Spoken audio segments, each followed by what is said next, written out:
ક્લાસમાં એક ટોપર વિદ્યાર્થી છે, સંસ્કારી છે, ટોપર છે. હવે એક સમય એવો આવે છે કે ભાઈ ડ્રગ્સના રવાડે ચડી જાય છે, ડ્રગ્સ વેચતો થઈ જાય છે, ઘરમાંથી પૈસાની ચોરીઓ કરતો થઈ જાય છે. છેલ્લે પપ્પાને લાફો મારવા સુધીની વાત આવી જાય છે, લાફો મારવાની કોશિશ થાય છે.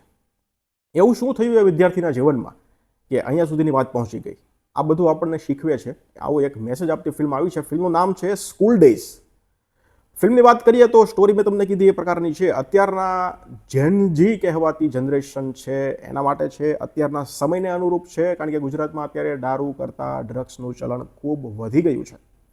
એટલે અત્યારે આ ફિલ્મ છે એ જોવાલાયક છે એવું કહી શકાય. પણ ફિલ્મમાં જોવા પહેલાં ફિલ્મ વિશે આખું જાણી લો, પછી તમે ટ્રાય કરજો.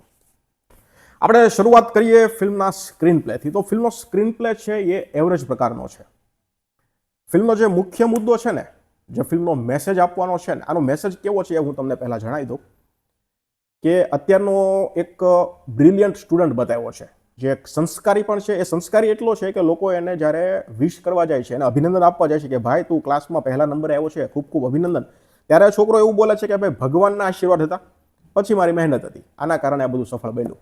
ત્યાં સુધીનો સંસ્કારી ઘરના માતા પિતા છે, ઘરે માતા પિતા છે એની વાત પણ સંપૂર્ણ માનનારો, આજ્ઞાનું પાલન કરનારો આવો સંસ્કારી છોકરો. હવે એ સંસ્કારી છોકરાના જીવનમાં અમુક એવું કંઈક બને છે કે જેના કારણે એ સીધો ડ્રગ્સના રવાડે ચડી જાય છે.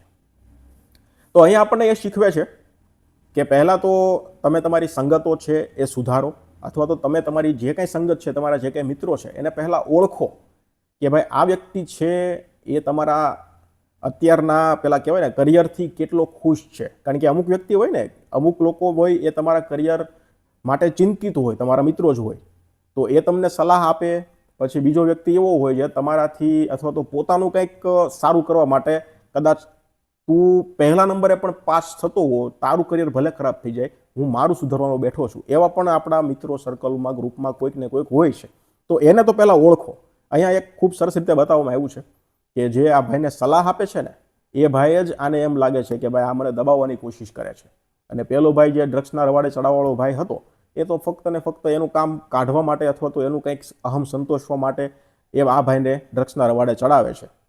એટલે આ બધું સરસ રીતે બતાવવામાં આવ્યું છે કે તમે પહેલાં ઓળખો કોને તમારી ચિંતા છે, કોને તમારામાંથી કંઈક નફો મળે છે, એ બધાને ઓળખતા શીખો. કદાચ તમને કોઈ સલાહ પણ આપી શકે કે ભાઈ તું પહેલા વ્યક્તિ યારે રહે છો, પણ એ વ્યક્તિના કંઈક કામ હારા નથી, એ વ્યક્તિના કંઈ ધંધા હારા નથી, એની યારે તું જો વધારે પડતો રહેવા માંડીશ તો પછી તારા કરિયરને કે તારા જીવનને કંઈક નુકસાન આવી શકે છે, તો તું ધ્યાન રાખજે. તો આ વસ્તુ આવી સલાહો તમને આપે તો પછી એમાં પણ થોડું ધ્યાન આપવું, કરવું, ફોકસ કરવું, આ બધું આપણને ફિલ્મમાં બતાવવામાં આવ્યું છે. એટલે મેસેજ આ ફિલ્મનો ખૂબ સરસ છે.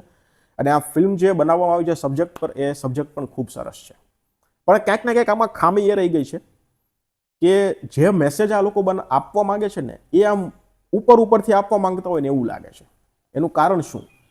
કારણ એવું છે કે ફિલ્મમાં પહેલાં તો આ વ્યક્તિ જે બતાવવામાં આવ્યો છે, સંસ્કારી છોકરો, ટોપર છોકરો, બરાબર, એને તમે ડ્રગ્સમાં જ્યારે ધકેલો છો, હા, જે રીતે ધકેલો છે, જે પદ્ધતિથી એ ભાઈ આમાં આવ્યો છે, બધી ગળે ઉતરે છે કે હા આવું બની શકે છે, એનાથી છોકરાઓ આમાં આવી શકે છે. એટલે જે રીત છે, જે રસ્તો છે, એ ખૂબ સરસ બતાવવામાં આવ્યો છે. અને આ પણ વિદ્યાર્થીઓએ, છોકરાઓએ ધ્યાનમાં લીધા જેવો છે કે જો કે આ રસ્તો છે એ પણ છે એક આમાં આવવા માટેનો. પછી આમાં આવ્યા પછી એને એની લાઈફમાં એટલું ડેમેજ કરવાની જરૂર હતી કે કોઈ છોકરો, કોઈ વિદ્યાર્થી આ મૂવી જોયો તો એને અંદરથી એમ થઈ જાય કે ઓ યાર આટલું બધું ડેમેજ થઈ શકે છે. આમાં ડેમેજ બતાવ્યું છે પણ બહુ ઓછું કે ભાઈ એના સ્કૂલ લાઈફમાં થોડોક પ્રોબ્લેમ આવે છે, મિત્ર સર્કલ વચ્ચે થોડો પ્રોબ્લેમ આવે છે, આ બધું થાય છે. ત્યાં તો પછી પરિવારને ખબર પડી જાય છે અને પરિવાર પછી આનું સોલ્યુશન આપી દે છે. એટલે બધું ઉપરથી ઊંડાણપૂર્વક એકદમ ફોકસથી અંદરથી જો લોકો આ મૂવી જોવે છે ને અંદરથી હલી જવો જોઈએ. એટલે એ વ્યક્તિને એકવાર ડ્રગ્સમાં નાખ્યો છે એટલે એને ફૂલ ડ્રગ્સમાં નાખી દો. એટલી બધી તકલીફો બતાવવાની જરૂર હતી કે એકવાર દર્શક વિચારે ડ્રગ્સમાં ચડ્યા પહેલાં એ તકલીફમાંથી એને એટલી તકલીફ આપવાની, પછી જ્યારે ઘરવાળાને ખબર પડે, મિત્રોને ખબર પડે, એટલે આમાંથી બહાર કાઢવાની કોશિશ કરે. તો એ બહાર કાઢવાવાળી પણ જે પ્રોસેસ છે ને, એ પણ આટલી તકલીફવાળી હોવી જોઈએ કે સામેવાળો વ્યક્તિ, જે દર્શક છે, એને એમ થઈ જાય કે ઓહો, આમાં એકવાર પડી ગયા પછી બહાર નીકળવું સાલું આટલું બધું મુશ્કેલ છે.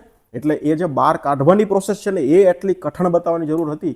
એટલે એકવાર દર્શક વિચાર કરે અને પછી એ જે બહાર નીકળી ગયા પછી પણ મને એવું લાગે છે ક્યાંક ને ક્યાંક હજી આમ ખેંચાઈ જાય ને એવું કંઈક બતાવવાની જરૂર હતી જેથી કરીને દર્શકને ફરીવાર એમ થાય કે જો આપણે નીકળી તો જઈએ છીએ પણ અમુક સંજોગો પાછા એવા ઊભા થાય છે કે જેનાથી આપણે ખેંચાઈ જઈએ છીએ, તો ત્યાંથી પણ બચવું પડે. એટલે આ બધું થોડું ડિટેલમાં અને ઊંડાણપૂર્વક બતાવવાની કોશિશ કરવાની જરૂર હતી, પણ આમાં આ બધું ઉપરથી થોડુંક બતાવ્યું હોય એવું લાગે છે.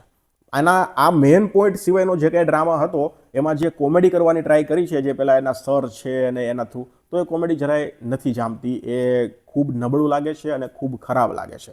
એક્ટિંગની વાત કરીએ તો જો આ છોકરાઓએ અમુક જગ્યાએ ખૂબ સરસ કામ કર્યું છે, અને આ છોકરાઓએ જ અમુક જગ્યાએ ખૂબ, એટલે પેલું કહેવાય ને કે થોડુંક ઓવર એક્ટિંગ જેવું કરી નાખ્યું છે. એટલે છોકરાઓ બધા જે છે સ્કૂલના, એ બધાની એક્ટિંગ છે એ ડિસન્ટ છે. બાકી જે સિનિયર કલાકારો છે, સિનિયર કલાકારોનું કામ સુપર્બ છે. એમાં સ્પેશિયલ મેહુલ એમ જો કે સિનિયર કલાકારો જેટલા છે ને બધાનો નાનો જ રોલ છે, પણ મેહુલભાઈનું કામ છે એ સુપર્બ છે, મસ્ત કામ છે. અને એમનો અવાજ તો છે જ ભારે ભરખમ.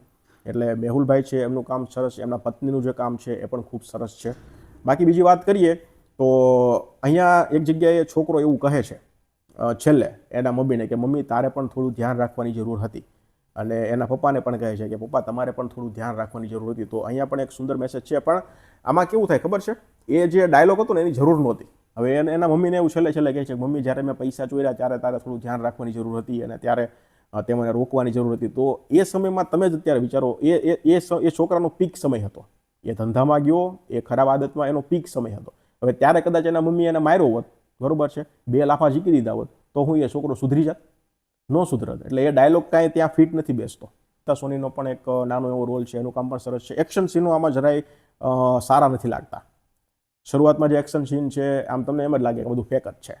શરૂઆતમાં છે અને ક્લાઇમેક્સમાં છે, એટલે એક્શન સીન નથી જામતા. બીજીએમ છે અમુક જગ્યાએ બહુ લાઉડ થઈ જાય. જ્યારે મમતા સોનીની એન્ટ્રી થાય છે ત્યારે આટલું લાઉડ બીજીએમ થઈ જાય છે. પછી પેલો કાટલો પકડાય છે કેફેમાં, ત્યારે પણ એટલું લાઉડ બીજીએમ થઈ જાય છે. એટલે બીજીએમ અમુક જગ્યાએ લાઉડ થઈ જાય છે, અમુક જગ્યાએ ઠીકઠાક છે. મ્યુઝિક એકદમ નથી જામતું. તો ઓવરઓલ ફેમિલી સાથે જોવા જેવી ફિલ્મ છે. એમાં સ્પેશિયલી અત્યારની જે વિદ્યાર્થી જનરેશન છે એ લોકોને જોવા જેવી છે, કારણ કે અત્યારે ડ્રગ્સનો માહોલ રહ્યો, અત્યારે સમય એવો છે. તો કદાચ 1-2 વિદ્યાર્થીઓ જોવે અને એના જીવનમાં કદાચ ફરક પડે એ હેતુથી જ આ ફિલ્મ કદાચ બનાવવામાં આવી હશે. વધુ પડતી આશા લઈને નહીં જવાનું, ખૂબ કોમેડી હશે એવી આશા લઈને નહીં જવાનું, અને એક્ટિંગ સાથે તમારે થોડી ઘણી કોમ્પ્રોમાઇઝ પણ કરવું પડશે. ટેકનિકલી ફિલ્મ નબળી છે બધા જ પોઈન્ટથી. ખાલી એક તમારે મેસેજ જોવો હોય તો આ ફિલ્મ જોવા માટે ટ્રાય કરાય. ધન્યવાદ.